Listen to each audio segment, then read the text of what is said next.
This man right here, he's the king of horror. His name is Stephen King, and he's one of my personal favorite authors. Now, Stephen King, growing up, didn't exactly have the best childhood. Unfortunately, at a very young age, his father walked out on the family, which obviously left the family at a very severe financial crisis.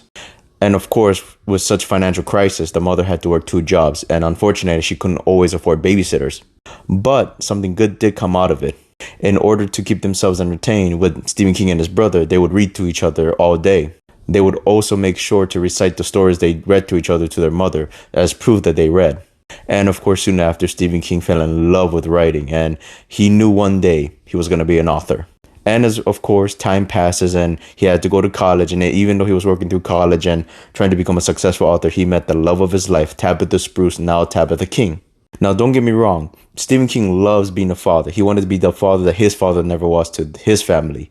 But they still came with, of course, financial burden. Every story he wrote, it will get submitted to a publishing company and they will get a check for $200-300, which was still a lot at the time.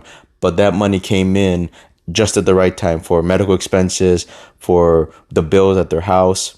And it wasn't until one day he and his buddies made a bet that I bet you can't write a story about a teenage girl. He decided to take on the challenge, but unfortunately, from a male's perspective, he didn't know anything about teenage girls. The wife found the manuscript in the trash.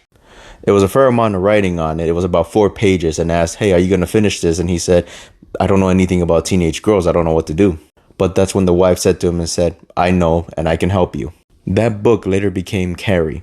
The book was already a financial success. The publishing company got $400,000 and Stephen King made half of that. They gave him half of that, $200,000. Of course, later became a film and it was a box office success.